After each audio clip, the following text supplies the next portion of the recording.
Salve, salve galera, tudo bem com vocês? Porque aqui está tudo ótimo, ainda mais agora com a sua audiência, com a sua companhia, porque está começando mais um NPA 360. Aqui você já sabe, né? É muita informação, dicas, conteúdos relevantes e convidados super especiais. Mas antes da gente conhecer o nosso convidado de hoje, eu já quero te convidar a seguir as nossas redes sociais, se inscrever no nosso canal, ativar o sininho de notificações e ficar por dentro de todas as novidades desse, que é o meu, o seu, o nosso NPA 360. E por falar em convidado especial, hoje estamos recebendo aqui um jovem engenheiro e particularmente um grande amigo, Felipe Tinti. Felipe, boa noite, muito obrigado por ter aceitado o nosso convite e estar aqui no NPA 360. Boa noite, eu que agradeço o convite. Desde já é uma honra muito grande estar aqui nesse novo episódio, né? Nessa nova etapa que está constituindo sua vida. E eu fico muito lisonjeado pelo convite. E a gente vai falar um pouquinho sobre a questão da importância do engenheiro na obra, mas antes da gente adentrar um pouquinho mais a fundo ao tema, eu quero te perguntar assim, como é que surgiu essa vontade, né? Como é que você se interessou pela profissão de engenheiro? Como é que começou a surgir isso? Bom, na verdade isso é um sonho de infância. Desde pequeno eu sempre gostei do ramo de construção e conforme foi passando o tempo, o meu pai foi construir uma casa para vender e naquela casa eu tive a vivência assim, do que é um canteiro de obras, por mais que eu era muito pequeno, e aquilo me marcou muito, porque sempre, por já ser uma coisa que eu sempre gostava, me fez ter o desejo ainda mais de tornar aquilo a minha profissão. E aí nesse período, né, escolar, ali que a gente sempre fala, né, o pessoal, os jovens têm esse poder mais de decisão e acho que é um período muito importante, né, de tomada de decisão. Como é que foi isso? Você decidiu, falou, não, agora eu vou mesmo para a engenharia, é isso que eu quero, essa é a minha profissão, né? Como é que foi isso? Foi difícil ou você já tinha isso trabalhado por mais tempo na sua cabeça? Como é que foi? Desde a infância esse sempre foi meu sonho, como eu já disse. E próximo à conclusão do ensino médio, eu questionei realmente se era isso que eu queria. Por questões financeiras, eu optei por não começar direto o curso. Eu comecei a fazer um outro curso, porém foi poucos meses eu vi que realmente não era o que eu queria. E foi onde que eu voltei à engenharia e falei assim, não, eu já tinha certeza, mas agora eu tenho ainda mais certeza de que realmente é isso que eu quero. E a gente falando um pouquinho sobre o jovem, né? Você que é um jovem, ainda tem quantos anos? 24. 24 anos. Eu creio que, assim, para o jovem, a maior dificuldade é isso. Essa questão da tomada de decisão. Você falou que a grande dificuldade, às vezes, pesa bastante a questão financeira. Olhando hoje um pouco o cenário, você terminou a faculdade recente. Você vê que hoje está mais fácil de se inserir num curso superior, você vê que está mais fácil do que quando você pensava, apesar de não fazer tanto tempo, mas você vê que está mais fácil hoje do jovem se inserir no mundo universitário? Tá. Hoje em dia, as universidades, além do preço, que existe de diversas formas, e por ter uma gama de modalidades muito grande, então está muito mais fácil entrar hoje na faculdade. A única diferença é, de acordo com a sua modalidade, vai demandar mais empenho. Mas hoje em dia, quem faz a faculdade é o próprio aluno, né? Porque a gente tem várias modalidades, principalmente EAD, está muito forte hoje, devido também a essa questão do tempo, né, das pessoas que trabalham, questão também de custo, benefício, questão de valores, né? Você teve a experiência na física, né? Presencial. Você está fazendo agora uma pós-graduação, isso? Sim, na verdade eu já concluí ela. Eu terminei o último módulo há alguns dias e tá para chegar meu diploma. Você fez no EAD ou à distância ou presencial? Essa eu optei pelo método EAD. Qual que é a diferença? Você sentiu essa diferença? Qual que foi? Eu não senti tanta diferença por conta que um período da minha faculdade eu estudei no presencial e uma outra parcela da faculdade eu estudei no modo à distância, né? Que foi bem período pandemia porém não foi assim uma experiência ainda muito positiva por conta que mesmo sendo EAD eu tinha a supervisão de um professor ali durante o período digamos assim o período normal, né? Sim. E é que nem que você falou, né? A questão de que quem faz a faculdade vai depender do empenho do aluno também, né? Pode ser a melhor faculdade, o melhor curso, mas se a pessoa também se dedicar, não vai fazer assim tanta diferença, não vai aprender nada. Mas aí, trazendo um pouco agora para a questão da profissão, essa questão da formação. Existe uma dúvida de algumas pessoas entre engenheiro e arquiteto. Qual que é a diferença entre o engenheiro e o arquiteto? Você tem as duas especializações ou você é engenheiro apenas?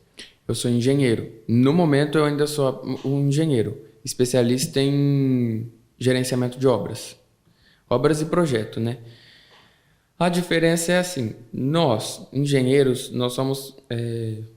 isso não é uma questão cultural, é uma questão de estrutura de modalidades mesmo. Nós somos mais voltados à questão estrutura, uma parte, digamos assim, mais técnica, a parte mais técnica da casa. Lógico, a gente não abre mão da funcionalidade, da estética, do custo-benefício para o cliente, mas a gente volta a obra um pouco mais para a estrutura. O arquiteto olha uma parte mais estética, né? Não que o engenheiro não faça obras muito bonitas, pelo contrário. Nós também temos a capacidade para isso. E não que um arquiteto não assine um projeto que tenha uma estrutura um pouco mais complexa. É igual eu falei, vai depender de cada profissional e da forma que ele atua. E você vê que existe ainda essa dúvida, ou as pessoas estão se inteirando mais sobre isso. Essa questão do trabalhar junto também, né? Ter esses dois profissionais na obra. A gente vê que tem uma crescente. Tem engenheiros que se especializam nas duas também ou não? Tem. Existe engenheiro que gosta de fazer a parte de engenharia e a parte arquitetônica. Eu, por exemplo, eu trabalho desde a parte do desenvolvimento, do briefing ali com o cliente. A gente senta, analisa, faz uma análise de perfil do cliente, o que fica melhor para ele. Aí a gente monta a residência em cima do sonho do cliente ali, ponderando estrutura, tudo. E existe sim a possibilidade de trabalhar em equipe. Eu acho muito legal, inclusive, juntar um arquiteto, um engenheiro, por conta que quando nós aliamos um arquiteto e um engenheiro é uma experiência diferente, né? Só que na nossa região aqui, ainda muitos profissionais optam geralmente por um ou por outro, né? Um pelo outro. Uhum. Então, essa questão do trabalhar junto, eu vou falar um pouquinho do que eu tenho de percepção de uns anos atrás. Vou contar uma experiência minha mesmo. Que quando eu fui construir a minha casa, a gente não tinha tanto essa questão do engenheiro acompanhando a obra. E a gente tinha mais assim, a nossa confiança estava mais voltada até para o pedreiro. A gente passava mais autonomia para o pedreiro do que para o engenheiro. A gente vê que isso hoje mudou. Hoje o pedreiro tem a sua importância, sim. Tem a questão do bom profissional. Mas a gente vê que o papel do engenheiro ele é fundamental. Quais são as principais características de ter um engenheiro acompanhando uma obra? Quais são as vantagens que existem? A própria vantagem, a principal, na verdade, é custo-benefício. Por quê? Você não tem dor de cabeça com saber se aquilo está sendo realmente executado da forma correta. Porque eu tiro por mim, vou falar a minha experiência como profissional. Eu atuo muito no canteiro de obra. Eu monto o projeto e eu acompanho o projeto para ver se realmente está saindo da forma como planejado. Então, assim, evita muito desperdício, porque evita aquele fazer e fazer mal feito. Então, nós trabalhamos da forma assim, qualquer dúvida, o pedreiro entra em contato com a gente, porque isso é muito simples hoje com a rede social ali muito aberta, é muito cômodo. Então, o pedreiro entra em contato com a gente já vai na obra, se a gente não pode, a gente tira a foto, manda, mas a gente auxilia para evitar aquele vamos fazer e depois ter que fazer de novo. É que essa questão da rede social, essa comunicação rápida também facilitou, né? Facilitou. Então tem essa comunicação, porque também não tem como o engenheiro estar o tempo todo na obra. Isso aí praticamente é impossível. Não tem como. Mas a comunicação que existe hoje facilita bastante. Então, como eu disse, hoje a gente vê uma galera se inserindo nesse mercado da construção civil. A gente vê uma galera muito boa mesmo, principalmente uma galera mais nova que está se inserindo nisso. E aí que vem uma questão que eu quero te perguntar, não causando polêmica, pelo amor de Deus, né? Não tirando a autonomia e a responsabilidade de um pedreiro.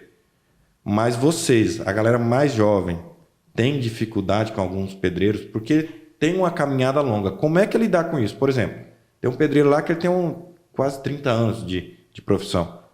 Aí chega lá um jovem de 24 anos, recém-formado, para falar de obra com um cara que está há 30 anos já construindo na lida. Como é que é isso? Tem essa dificuldade? Não. Ou isso é apenas um pensamento meu, um mito? Eu acredito que no processo, porque tudo é um grande desenvolvimento. Durante um período, eu acredito que foi muito difícil para alguns profissionais.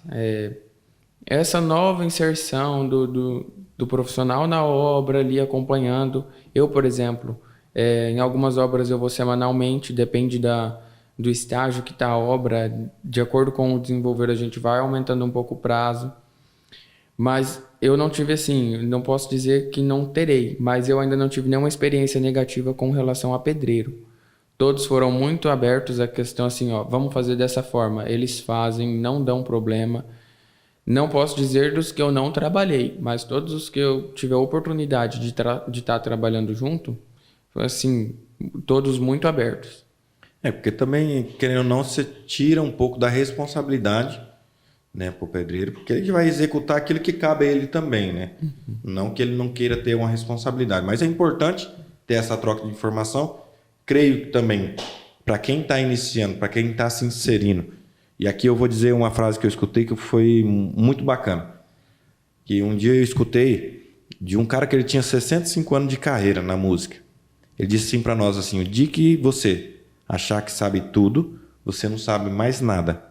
Então eu creio que essa troca de informação, eles com a experiência deles que têm, vocês que estudaram e estão chegando agora também têm esse conceito mais atual, mais moderno, eu creio que um agrega ao outro. Você vê isso, que eles absorvem isso também, que eles têm essa possibilidade de aprender coisas novas, tanto vocês também aprender com eles nesse dia a dia. Isso é importante, essa troca de informações. Com certeza. A nossa vida, na verdade, é uma constante aprendizagem, né? E ali a gente está ali presente com o pedreiro, a gente conversa, a gente troca ideias, eles mandam sugestões, a gente abre sugestões para eles também. Então, assim, eles são muito abertos, mas nós também, como profissionais, temos que estar muito abertos, porque não é porque nós cursamos um curso superior que nós somos melhores, pelo contrário, somos todos iguais. E é uma aprendizagem diária, assim, a gente está ali, o contato com eles, a gente aprende muito, sem dúvidas. Você falou da questão do cliente, quando procura, a questão do briefing. Como é que é feito isso? A procura da pessoa, quando ela quer construir, do processo de criação, a execução, como é que é feito todo esse trabalho, né? Agora partindo da parte da criação. Porque, querendo ou não, vocês estão lidando com um sonho. Uhum. E é uma grande responsabilidade também. Assim como o pedreiro na execução lá e a sua parte também na parte técnica, mas eu creio que a criação também é algo importante, porque lidar com o sonho é algo que vai durar por muitos anos, se não para a vida inteira, né? Como é que é lidar com isso? Como é que é feito o briefing, né, com o cliente, esse processo de criação a começar a ser executado? Na verdade, tudo começa numa primeira conversa com o cliente. Ele chegou ali, tenho intenção de construir. A gente analisa, vai ser com recurso próprio, vai ser com financiamento, vai ser de que forma? Que a gente trabalha com todas essas linhas. Hoje o escritório trabalha também na área do financiamento? Sim, Minha Casa Minha Vida, SBPE, toda a linha de crédito ali. Também tem algumas instituições financeiras que eu também trabalho. E a gente libera o crédito por o cliente. É interessante também que faz financiamento rural.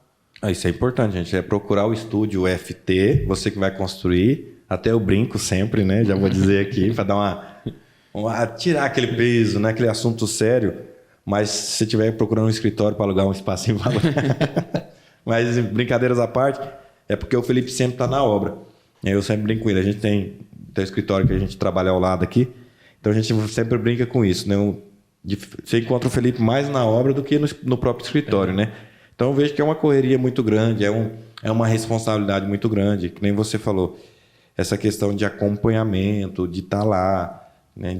Dessa questão do briefing, que é muito importante, né? A criação, esse processo de criação também demanda um tempo, demanda, concentração. Como é que é isso? Como é que surgiu esse processo de criação aguçado em você? Porque, gente, Acompanhe nas redes sociais do Estúdio FT e você vai ver lá os projetos do Felipe. Eu acho muito interessante porque você olha todos os detalhes. Desde a parte de fachada até a parte interior que está muito em evidência, né? Porque antes o pessoal com a planta baixa já se contentava, já apoiava para fazer algo. Foi a época. Essa época passou? Passou. Hoje o pessoal quer ver a obra no 3D ali já. Se possível, com os desenhado. móveis, com a cor de móveis é igual assim, ó. Vamos partir lá da concepção do projeto. A gente analisa qual que é o terreno do cliente, onde que ele tem intenção de construir tudo, como é o sonho dele. Por exemplo, tem clientes que chegam e falam assim, ó, eu quero uma casa assim, assim, assim, assim. Já chega com a casa pré-definida. Nós montamos aquilo, montamos uma contraproposta ali em cima do que fica bom, do que a gente entende como ficaria melhor, funcionaria melhor para aquele cliente. A gente senta, a gente analisa a questão de a parte de cores. Tem um nome em específico, agora me falha a pronúncia, mas a gente estuda a parte dessa coloração que o cliente vai puxar para casa, os materiais que ele tem preferência por usar, tipo de revestimento, tudo. E a gente monta que aquilo tenha que ter característica de conversar com a estrutura da casa.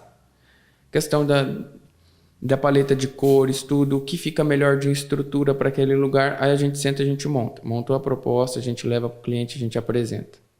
O cliente aprovou, falou assim, realmente é isso, a gente vai partir para uma parte técnica, onde a gente desenvolve parte de estrutura, corte, fachada, uma parte bem técnica mesmo.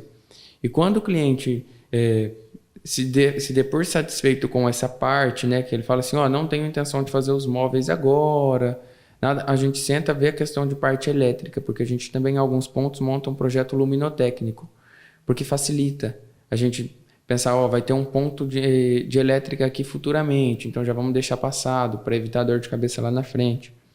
A gente senta, analisa isso também, e daí a gente parte para a fachada. Desenvolveu a fachada, aprovou a fachada e a gente parte para a execução do projeto. Execução da obra. Isso é bacana e isso a gente vê que te gera aquela agução lá de pensar, nossa, como é que vai ficar pronto, dá aquela ansiedade, né? Tem essa questão do 3D, de você ver de forma como é que vai ficar. E o pessoal segue isso à risca? Você vê que a galera segue bem à risca essa questão do projeto? Segue. Às vezes você olha um projeto e fala assim, poxa, mas não ficou igualzinho. Porque por mais que a gente tenta fidelizar ao máximo o naturalismo ali, a parte real, em alguns casos a gente sabe que não é possível, porque a gente faz através de uma máquina, né? Um computador. Por mais que são todas as informações colocadas de forma manual, é um computador. Então, às vezes, não fideliza a cor. Mas o que falha, assim, às vezes é um pouquinho de cor. Mas isso vou te dizer bem a verdade, é mínimo. É bem o mínimo, né? Gente, a gente está conversando aqui com o Felipe, ele que é engenheiro, né, trabalha na área da construção civil.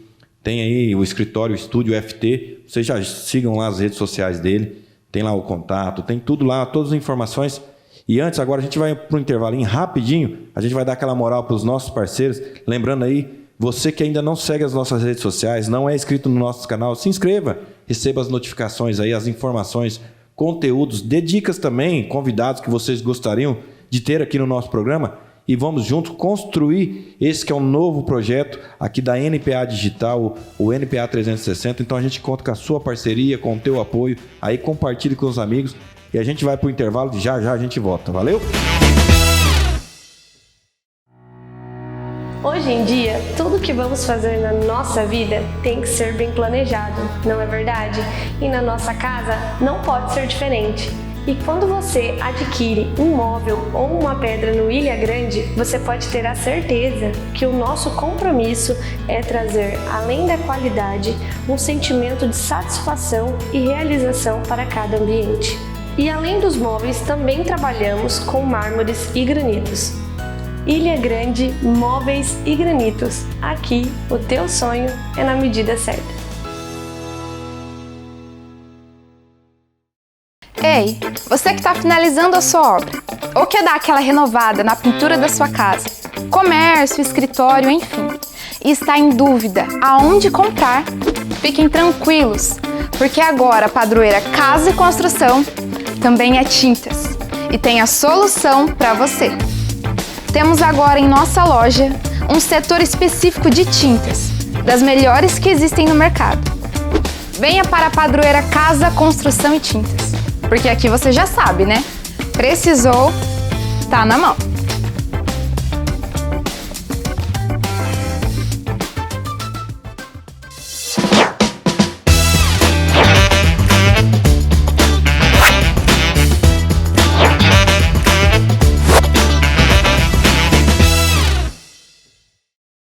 Estamos de volta com o nosso NPA 360, hoje recebendo aqui o Felipe Tinti, ele que é engenheiro do estúdio FT.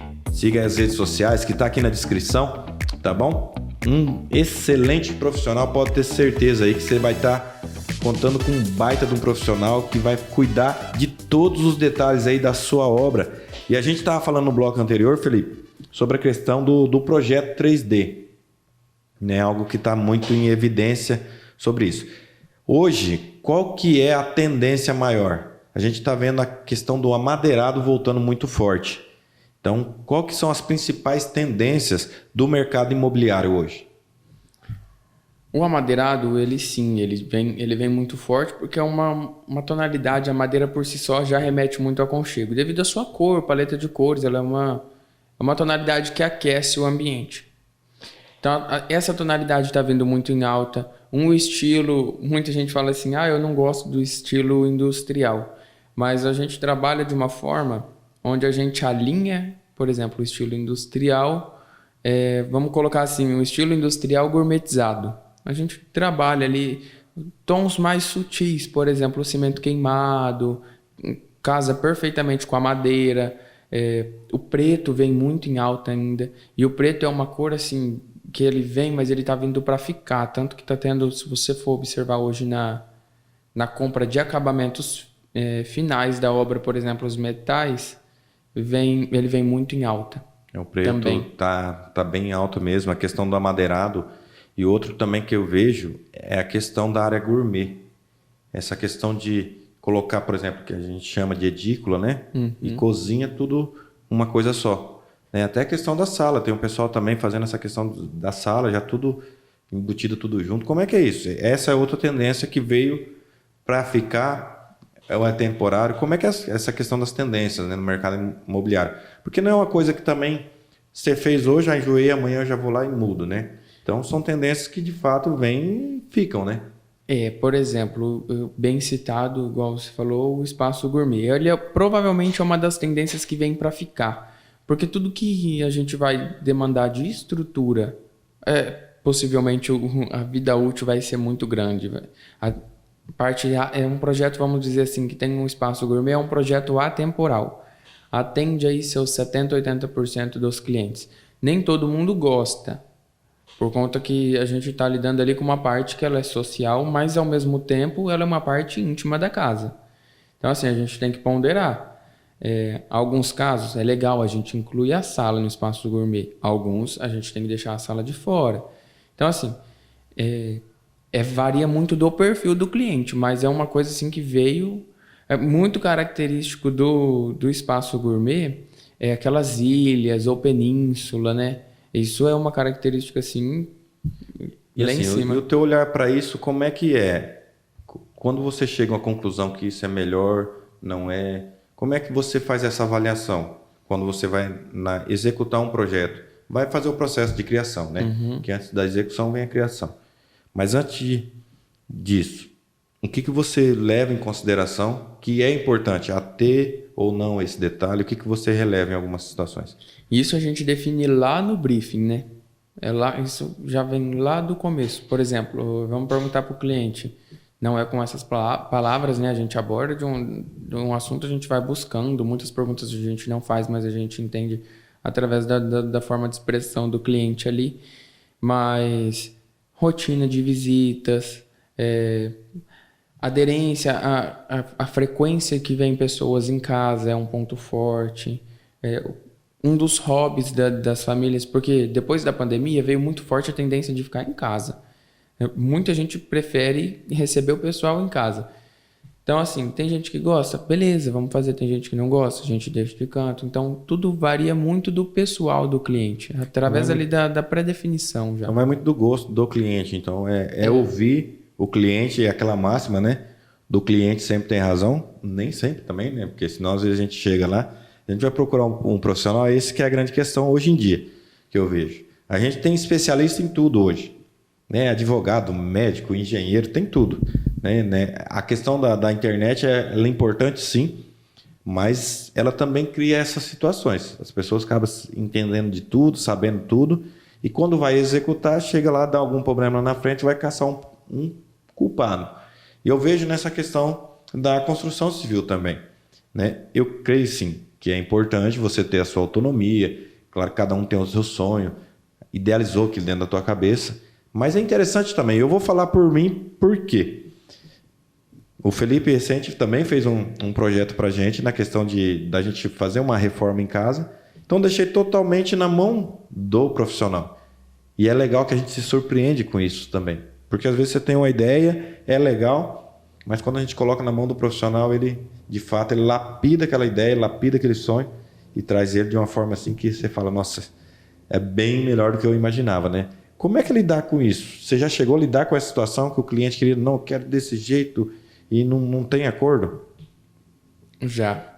Quando o cliente chega, ele fala assim, ó, eu quero dessa forma.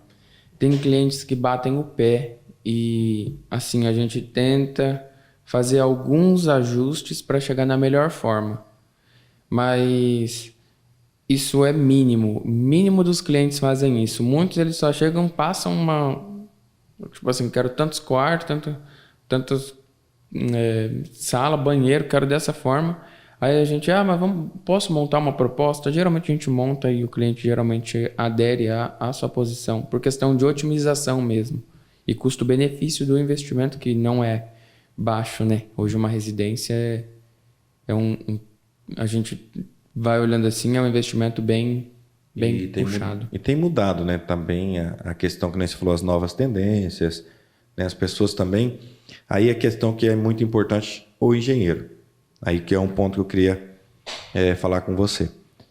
Como que economizar sem abrir mão da qualidade? Essa é a grande dúvida. Então eu acho que ter um bom profissional resolve isso, porque muitas vezes eu acho que o economizar está no mais barato, seja no profissional, no pedreiro, enfim. Nem sempre. Como é que é isso? Nem sempre o melhor está no mais barato. E O economizar, né? Exatamente. O economizar está no mais barato. E nem sempre o melhor está no mais caro. Então, assim, preciso de um revestimento bom. Às vezes você vai pagar muito mais caro por um revestimento que ele é lançamento, por exemplo.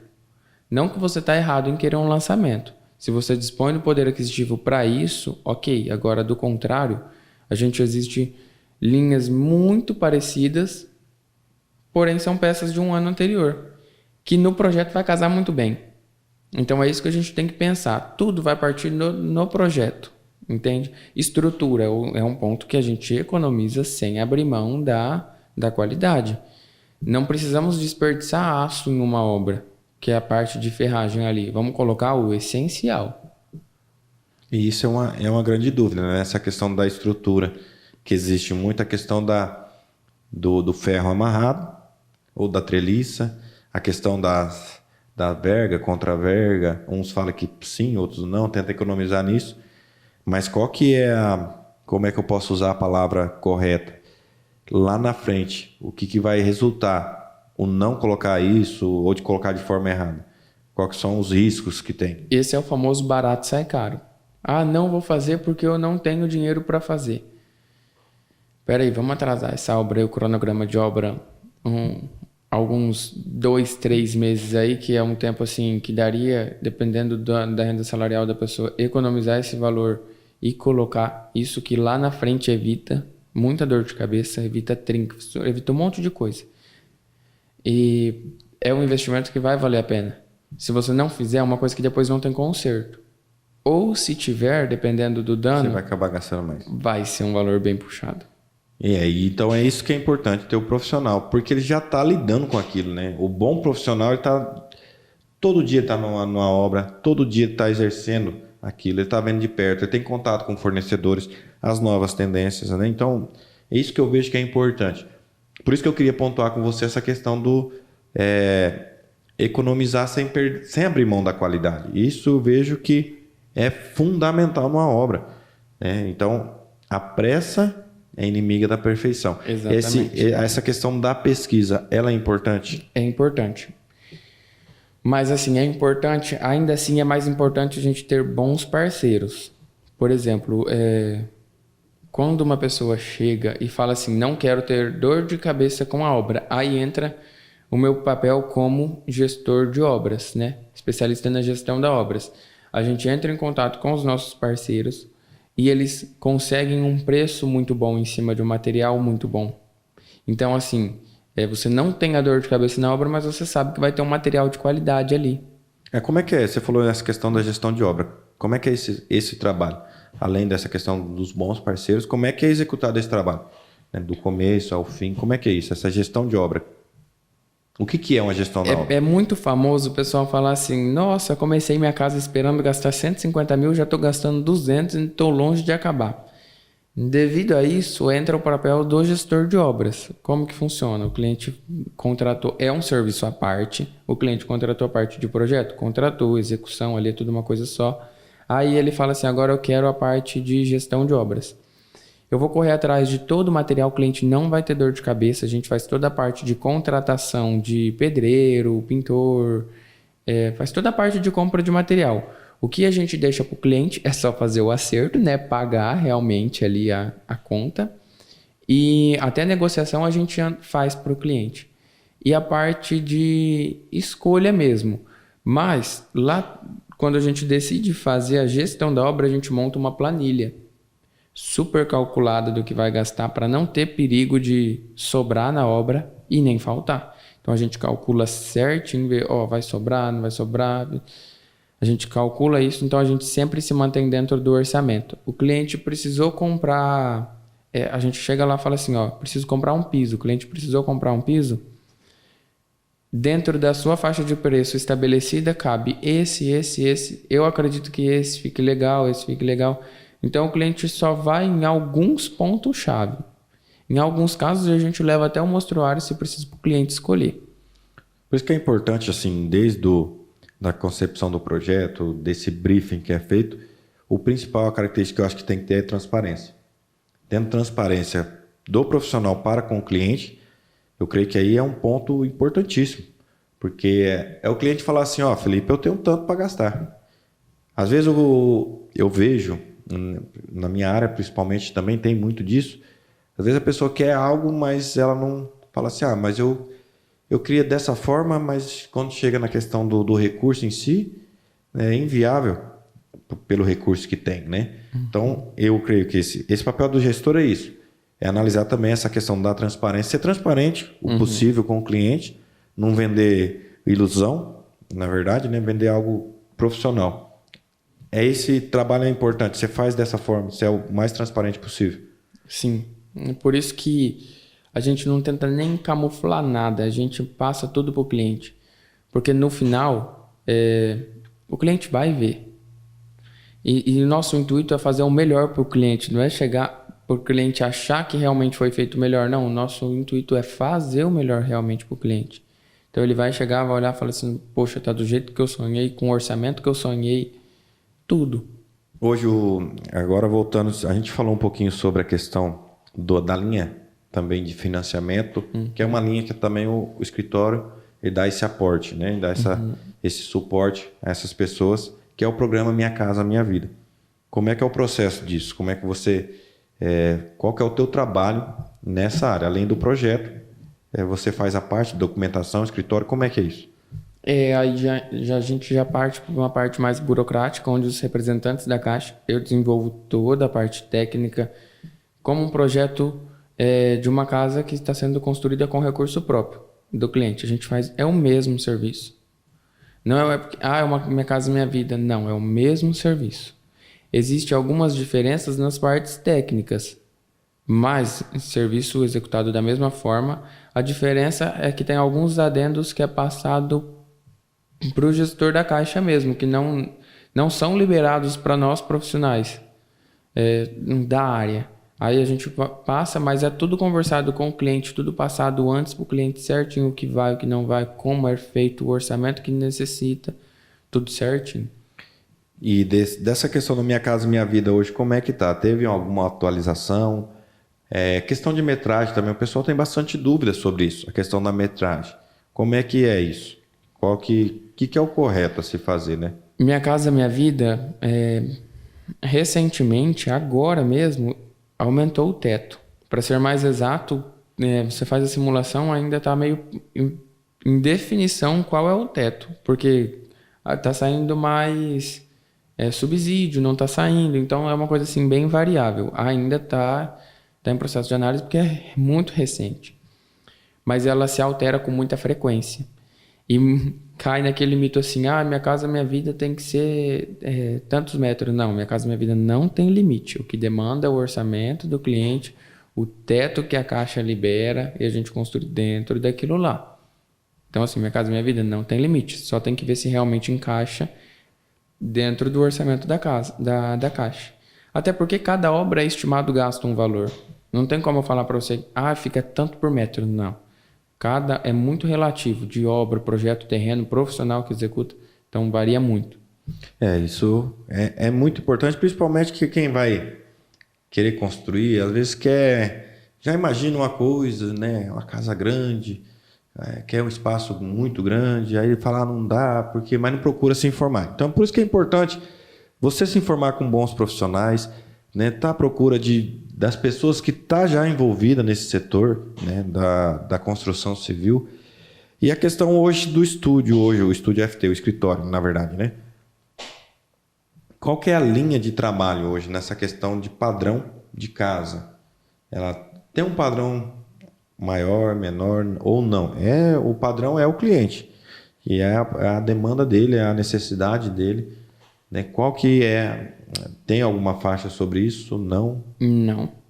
Não, porque cada cliente procura aquilo que é essencial para ele, é o sonho dele. Então, pensando que a gente vai lidar com o sonho do cliente, eu não posso impor a minha posição a respeito disso. Então, isso é importantíssimo, Felipe. Você tocou num ponto que é a questão da imposição da vontade, às vezes, do profissional e não olhar a necessidade do cliente, né? Isso é importante, na verdade, na hora de estar fechando. Não adianta eu querer colocar o meu gosto na obra se eu imagino que aquilo não vai ficar bom, entendeu? Se não atender a necessidade do cliente. Então, assim, é o sonho do cliente. Meu sonho é uma casa de 350 metros. Vamos trabalhar num sonho de 350 metros. Meu sonho é uma casa de 50 metros. Tá tudo bem. O projeto é o mesmo, o meu empenho é o mesmo. E pode ter certeza que a minha gratificação e minha responsabilidade é a mesma. Ele está lidando de fato com um sonho, independente do grau, independente da condição de vida, do tamanho, é um sonho. Exatamente, não deixa de ser um sonho. Então, o intuito é o cliente. E hoje o estúdio está mais na região de São Jorge. Qual que é essa área de atuação hoje do escritório, do estúdio FT? O principal foco atualmente é aqui. Então, assim, eu atendo São Jorge, atendo Autônia, que é uma região metropolitana pequena, né? Se a gente for olhar, essa nossa é uma região pequena, vamos dizer assim, uma micro-região, mas a gente atende clientes até Palotina, o Umuarama já fiz atendimento também. Então, assim, nessa região onde que a gente consegue um bom suporte para o cliente, eu atendo. E a questão existe questão de leis, né? Para cada município existe uma regra. Né? É um tema que a gente vai abordar no próximo bloco, porque agora a gente vai para mais um intervalo comercial, agradecer os nossos parceiros e dizer para você que quer divulgar a sua marca, quer ser parceiro aqui do NPA 360, entre em contato conosco e vamos ajudar a divulgar boas ideias, dicas, conteúdos relevantes, convidados, enfim, nos ajude aí a ser um grande parceiro do NPA 360. Então a gente vai para um intervalinho rapidinho e já a gente está de volta. Hoje em dia, tudo que vamos fazer na nossa vida tem que ser bem planejado, não é verdade? E na nossa casa não pode ser diferente. E quando você adquire um móvel ou uma pedra no Ilha Grande, você pode ter a certeza que o nosso compromisso é trazer, além da qualidade, um sentimento de satisfação e realização para cada ambiente. E além dos móveis, também trabalhamos com mármores e granitos. Ilha Grande Móveis e Granitos. Aqui, o teu sonho é na medida certa. Ei, você que está finalizando a sua obra, ou quer dar aquela renovada na pintura da sua casa, comércio, escritório, enfim, e está em dúvida aonde comprar, fiquem tranquilos, porque agora a Padroeira Casa e Construção também é tintas e tem a solução para você. Temos agora em nossa loja um setor específico de tintas, das melhores que existem no mercado. Venha para a Padroeira Casa, Construção e Tintas. Porque aqui você já sabe, né? Precisou, tá na mão.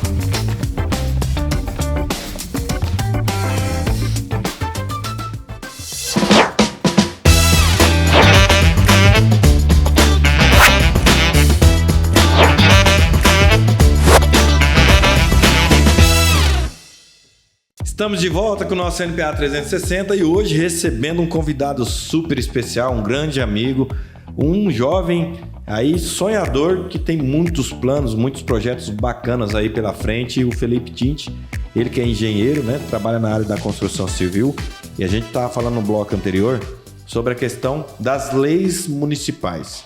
A gente estava falando um pouquinho sobre a área de atuação hoje do Estúdio FT, mas a gente sabe também que cada município tem a sua lei, tem as suas determinações. Qual que é o nome correto disso? Cada município possui uma lei orgânica diferente. Varia. Alguns pontos são muito parecidos, outros são completamente distintos.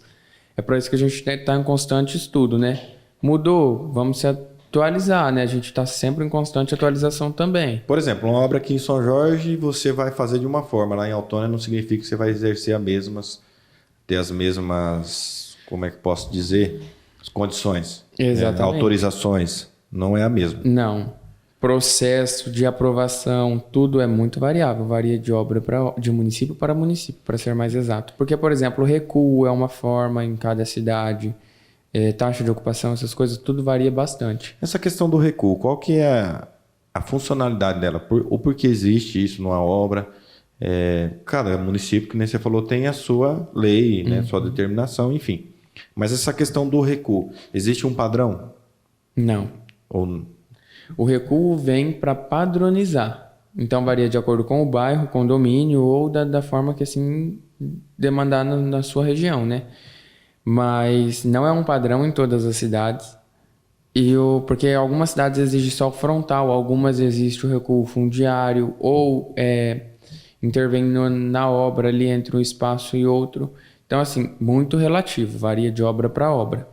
Taxa de ocupação também é muito variável. O porquê que necessita do recuo? É onde que a gente vai jogar a área de permeabilidade da obra. Normalmente é nessas áreas, né? Quando a gente não faz a captação. Outra questão também que a gente tem bastante dúvida é a questão de área construída. Por exemplo, o que consta dentro de um projeto, na hora até de regularizar, de registrar, o que consta num projeto como área construída e área que não é construída? O que entra nessa questão? Tudo que existe cobertura é área construída. Não significa que um beiral é área construída, porque é um elemento, a gente considera o elemento arquitetônico ou ali é parte suspensa, não é parte habitável, né? Então, assim, tudo que demandar de teto é área construída. Também, marquises acima de uma determinada metragem de largura também é considerado área construída, porque pode ser uma possível varanda. Então, tem todos esses detalhes. Então, por isso que é mais uma vez que a gente reforça. Procure um profissional sempre, né, um bom profissional que tenha aquela questão que eu falei, a transparência. Tendo transparência, meu amigo, você não vai ter dor de cabeça, você não vai ter surpresas, né, nessa questão da construção, nessa questão que a gente abordou agora, a questão da área construída. Por exemplo, a gente às vezes vai lá e faz algo, acha que não vai constar, daqui a pouco vem um fiscal, já fala para você que tem que registrar aquilo, você já briga com o cara e fica aquele piseiro todo, aquela bagunça, e você acha que o profissional que é o culpado, às vezes o fiscal está ali, e não é que às vezes a gente não se informa corretamente e tem esses problemas. Então é importantíssimo ter um bom profissional, um acompanhamento para você não ter surpresas no futuro. Por falar no futuro, Felipe, existe alguns projetos futuro? O que você pensa para o escritório daqui para frente? Algo que você almeja? Vamos falar um pouquinho sobre o futuro do Estúdio FT. O que você projeta aí para os próximos anos? O futuro, assim, eu continuo dando o meu melhor e eu espero que o escritório tenha uma progressão, né? A gente espera progredir aí, conseguir atender ainda mais longe. Eu venho com novas ideias agora para 2024. Eu já estou traçando um novo projeto, né? Como que eu posso dizer? Ar, hein? Eu não quero falar muito ainda porque eu quero... Aquela questão, não conte seus sonhos para ninguém. Exatamente, mas é uma nova linha de trabalho. Então, assim, em 2024 eu quero estar implantando isso, né? Em janeiro ali, já, se Deus quiser, já vai estar tudo escrito certinho. Mas, assim, eu quero realmente expandir, sem abrir mão da qualidade. Isso é um peso muito forte. E eu tô criando, assim, na minha gama de atendimentos, uma linha de atendimento especial também. Isso aí A gente não fica e é surpreso, vai acompanhando, siga as redes sociais lá do Estúdio FT, fique por dentro de todas as novidades. Importante, não vai contando tudo, né? Porque senão acaba a surpresa, fica ruim, aí vocês já vão saber de tudo. Mas tenha certeza que algo bom deve estar vindo por aí. E a gente falando em futuro, a gente já falou um pouquinho de tendência também. Não sei no seu mercado, no mercado da construção civil. Essas tendências, ela é muito rápida. Você vê que também está com muita rapidez a questão da tecnologia inserida na área da construção civil também. Como é que está essa inovação? Você tem que estar nessa constante evolução também na profissão? Exatamente, é uma constante busca. Uma busca para ter o melhor resultado para o cliente. Como vocês vão me ouvir sempre falar, o meu foco é o cliente, entendeu?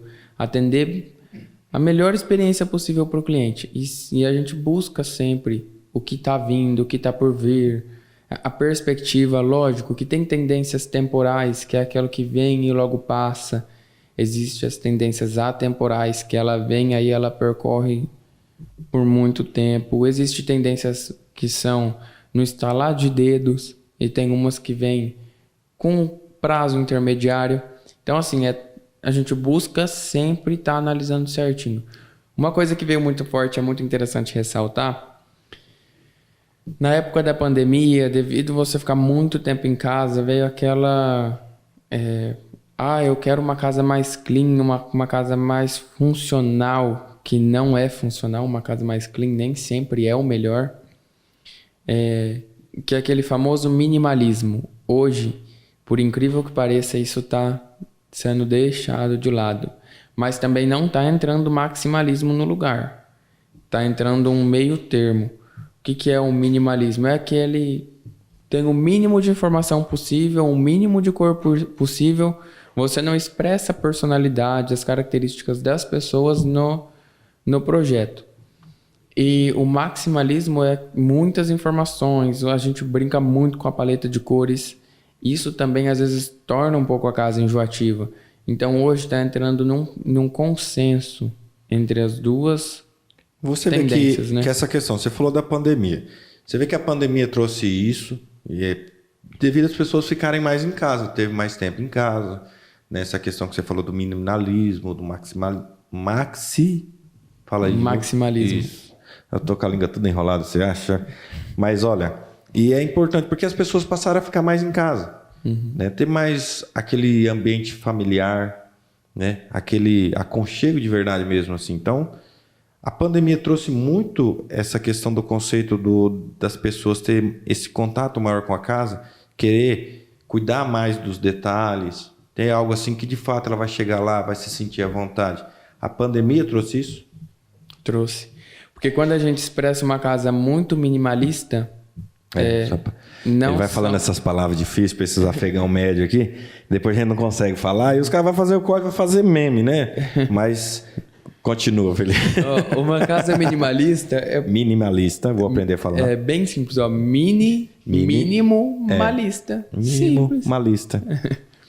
É pouca informação, então ela passa uma casa sem expressão afetiva, uma casa mais fria.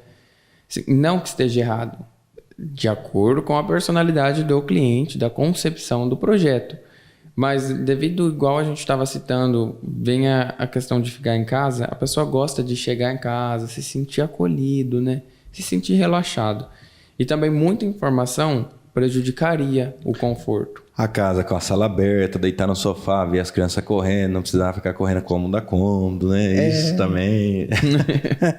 Ô Felipe, vamos trazer um pouquinho, agora vamos falar do Felipe um pouquinho mais saindo do profissional.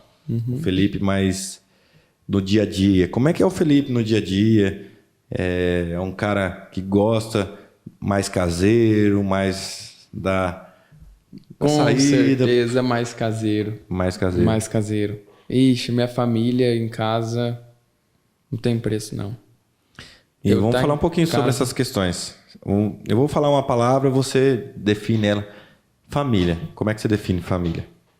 Família é algo muito difícil a gente construir, porque para mim a família é tudo. Então, se a família é tudo, automaticamente, tudo que eu for relacionar a coisas boas, eu vou estar lembrando da minha família. Então, é muito difícil eu pontuar algo muito forte, a não ser que a família é meu tudo, entendeu? Palavra sonho. Sonho é a capacidade da pessoa se imaginar lá na frente. Entende? E, lógico, os sonhos são sempre relacionados a experiências positivas. O que é qualidade na sua visão? Qualidade. A qualidade, para mim, é algo muito relativo. Porque ela varia de acordo com o ser bom. Porque o bom também é relativo. Então, assim, no quesito qualidade, eu quero apresentar o melhor que eu tenho de mim para a pessoa. Então, aquilo é de qualidade para a pessoa, beleza. Às vezes vai ter gente que não vai ser, entende? Profissionalismo. Profissionalismo muito relacionado a caráter. Muito, 99% caráter. E transparência, igual você sempre falou. Ser transparente ser um bom profissional, primeiro tudo tem que ser transparente. Dizer que vai fazer e vai fazer. E cumprir. Realmente, eu tenho que ser honesto o suficiente. Também entra a questão da honestidade. A transparência ali é tudo relacionado, né? Tem que ser muito honesto com o meu cliente. Tudo que acontece, tudo que se passa, sempre. O que o Felipe espera das pessoas? Umas perguntas... Vai para sair do comodismo, senão vai ficar muito naquele negócio só de projeto. Mas o Felipe... O que o Felipe espera das pessoas, muitas vezes? Eu espero que as pessoas me tratem da mesma forma que eu trato as pessoas. Porque você pode ter certeza que eu dou o melhor de mim para as pessoas. Então eu também espero. Não espero o melhor da pessoa, mas eu espero que ela seja recíproca ao meu sentimento com as pessoas. E o que as pessoas podem esperar do Felipe? Pode esperar o melhor de mim, que certamente eu vou dar o meu melhor de mim. E qualquer coisa que precisar, eu tô pronto. Viu? Saiu bem, hein? Tá afinado. Eu achei que eu ia pegar ele no pulo aqui sem resposta, mas não peguei não. O bicho tá bem mesmo. Pra você ver que o menino é inteligente, bom profissional, né? Um excelente engenheiro. Olha, mais uma vez eu vou pedir para vocês. Sigam lá as redes sociais, Estúdio FT, Felipe Tint também, né? O pessoal que quiser entrar em contato, qual que são os meios de contato que tem para entrar? Eu uso muito o WhatsApp, mas também pode entrar em contato pelo Instagram, pessoal ou do escritório, não tem problema. O WhatsApp, por que eu falo que eu uso muito o WhatsApp? Porque é muito cômodo, eu carrego comigo. Não que as outras redes mais sociais prático, a gente né? não carrega. É porque é muito prático para mim. Eu tô com o WhatsApp ali aberto, chegou a notificação, a gente já responde o mais rápido possível. Às vezes, não vou dizer que a gente vai responder assim... Então passa o contato aí pra galera. No time, mas a gente responde o mais rápido possível. Uns 5 dias. Não. Mentira, na hora ele responde. Qual que é o contato, Felipe? Passa aí pro pessoal, então. 44-99173-7916. Repita mais uma vez, anota aí. E tem um excelente profissional. Estúdio FT com o Felipe. Telefone? 44-99173-7916. Isso aí. Esse é o meu WhatsApp pessoal, lembrando, qualquer coisa. Ixi, pessoal, hein? Ah, pessoal, cuidado, gente. Mas, Felipe, mas que bacana. Olha, eu fico muito feliz, né, por você ter aceitado o nosso convite. A gente está iniciando esse projeto também. E, como eu disse, o Felipe é um grande amigo, é um parceiro. A gente tem compartilhado muitos sonhos juntos também. Eu tenho esse projeto do programa NPA 360. É um projeto que está se iniciando. A gente tem muito a evoluir ainda também. Eu acho que nós, como ser humano, a gente tem que estar em constante evolução. E eu tenho visto muitas vezes que a gente parece que vai regredindo um pouco, né? Vai perdendo um pouco essa capacidade de sonhar, de colocar os objetivos mesmo, tirar um pouco do papel, né? Então, o Felipe, particularmente, é um grande amigo, né? Fico feliz de você ter aceitado o nosso convite, tá bom? Então, mais uma vez eu quero pedir para vocês, sigam as redes sociais lá, Estúdio FT, Felipe Tinte, o contato dele vai estar aqui na descrição do vídeo, tá bom? E já peço também para você seguir as nossas redes sociais, o programa NPA 360 vai estar aparecendo aqui também nas notificações. Se inscreva no nosso canal, ative o sininho de notificações e fique por dentro de todas as novidades mesmo. Indique também, dê dica, ajuda a gente a divulgar o nosso programa, a convidar também. Tem algum convidado que você acha interessante a gente trazer? Deixa aí nos comentários que a gente também vai entrar em contato e conseguir junto produzir conteúdos de qualidade. Felipe, mais uma vez, muito obrigado. Que Deus abençoe aí todos os seus projetos, todos aí o que você tem pela frente, tem um grande caminho pela frente ainda a seguir, né? Parabéns pelo seu trabalho e mais uma vez, muito obrigado. Eu que agradeço, né, a oportunidade de estar aqui, é uma honra muito grande. Igual você falou, acima de tudo, nós somos grandes amigos e eu tenho a certeza de que eu posso confiar em você e qualquer coisa que eu precisar, eu sei que você está aqui. E eu também posso dizer o mesmo, que você precisar, a gente está à disposição. Beleza, Felipe? Minha gente, então, estamos finalizando aqui o nosso programa, o NPA 360. Quero agradecer a você que está aí do outro lado nos assistindo, a você que está compartilhando, curtindo, seguindo as nossas redes sociais, enfim, nos ajudando a construir essa história que está no início, está engatinhando ainda. A gente tem muito a evoluir ainda, mas eu quero evoluir junto com você. Nosso muito obrigado, fiquem todos com Deus e até a próxima, o nosso próximo, né? NPA 360. Valeu, gente, muito obrigado, fiquem com Deus.